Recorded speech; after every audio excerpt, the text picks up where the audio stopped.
Olá, eu sou Divino de Souza Costa, aluno do Instituto Federal Goiano, campus Uvutaí, curso Agronomia, estou no terceiro período e faço a disciplina de Microbiologia Agrícola, ministrada pelo professor Milton Lima.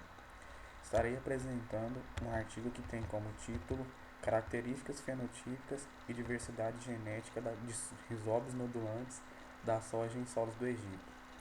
Esse trabalho foi realizado por pesquisadores do Instituto Agrícola do Egito e os seus nomes estão dispostos logo abaixo do título aqui nesse slide.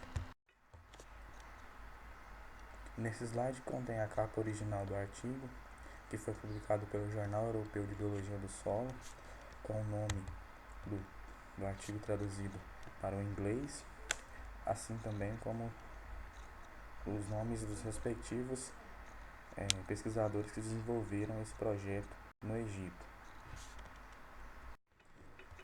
Na minha apresentação, começarei falando sobre a introdução desse artigo, seguido por objetivos, a metodologia empregada para a execução do projeto no Egito, os resultados obtidos, seguidos por discussão, a conclusão final que esses pesquisadores obtiveram ao fim do trabalho, a literatura citada ou referências que eles usaram para escrever o artigo na revista.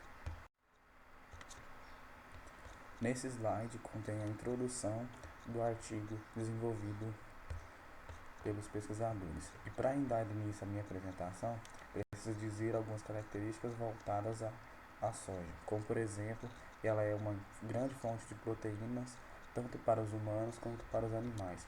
E como já sabe, a soja é uma das culturas perenes mais plantadas no Brasil e no mundo, pois gera muito lucro.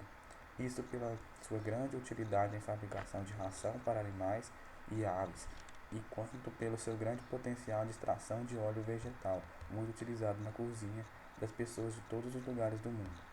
É importante lembrar que ela é um tipo de cultura no qual não é necessária adubação de cobertura, pois ela desempenha atividade simbiótica com um gênero de bactérias chamado Bradyrhizobia. Essas bactérias são capazes de fixar nitrogênio presente no ar atmosférico nas raízes da planta da soja. Sabe-se então que a soja pode se desenvolver em solos pobres em nitrogênio. Sendo assim, os pesquisadores do Centro de Pesquisas Agrícolas do Egito propuseram saber quais outras qualidades que a soja possui em relação ao desenvolvimento em solos ácidos ou com elevado potencial salínico, estresse hídrico e com variações de temperaturas proporcionadas pelo deserto. Aqui nesse slide estarei falando sobre um pouco dos objetivos que eles tiveram ao realizar esse trabalho. Para realizarem a pesquisa, os autores do trabalho buscaram obter informações acerca do desenvolvimento da soja sob diferentes climas e condições de salinidades e altas temperaturas presentes em certas áreas do Egito. Para isso, eles testaram dois tipos de soja, onde uma é comum, ou seja, a soja precisará ter atividades simbióticas com gêneros de bactérias citados anteriormente, e o outro tipo de soja é melhorada, ou seja, contém o gene da bactéria já inoculada na estirpe da planta, fazendo assim com que ela própria realize atividade simbiótica sem ser preciso a atividade simbiótica com as bactérias. Nesse slide estarei apresentando a metodologia utilizada pelos autores. Foram coletadas plantas de sojas em 9 províncias do Egito para a realização dos estudos em laboratórios, sendo que essas plantas saudáveis foram coletadas 50 dias após o plantio. Os nódulos foram cuidadosamente retirados das raízes com o auxílio de um bisturi. Depois foram lavados com água e armazenados em frascos contendo gel sílica até o processo de isolamento.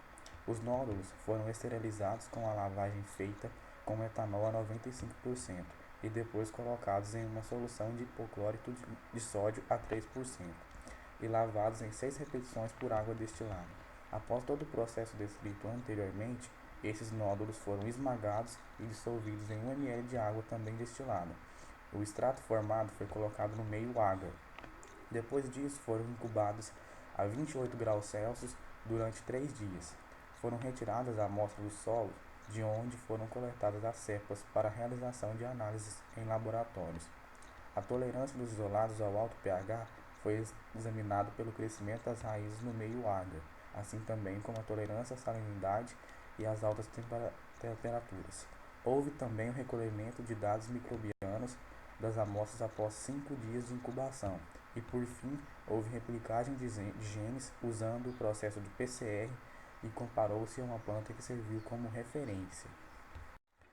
Nesse slide darei continuação à apresentação da metodologia empregada. Após o processo do PCR para sequenciar os genes, os dados foram armazenados em um programa estatístico chamado MSTAT-C.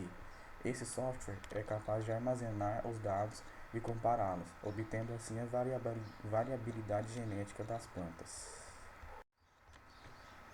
Nesse slide estarei apresentando os resultados obtidos e umas breves discussões sobre eles.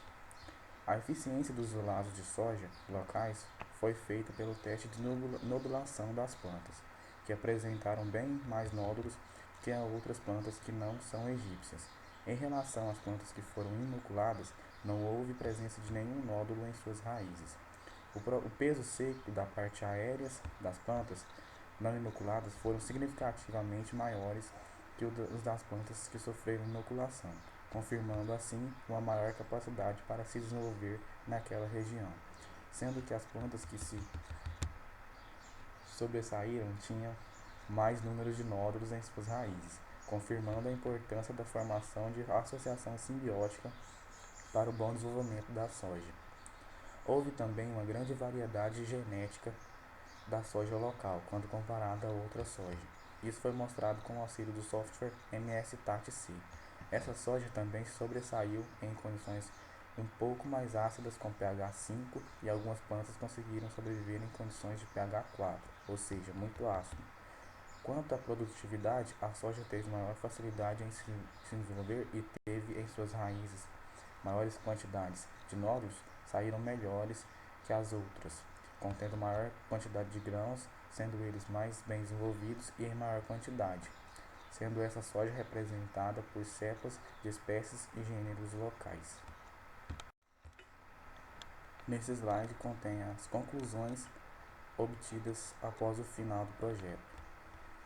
Para concluir o trabalho realizado pelos pesquisadores do Centro de Pesquisas Agrícolas do Egito, foi comprovado um resultado que já era esperado antes mesmo do trabalho se iniciar, ou seja, que as espécies e gêneros de soja locais são melhores para o cultivo no Egito. Esse slide, que é o último da minha apresentação, trata da literatura citada para a produção do artigo e as referências utilizadas pelos autores do trabalho ou projeto realizado no Egito.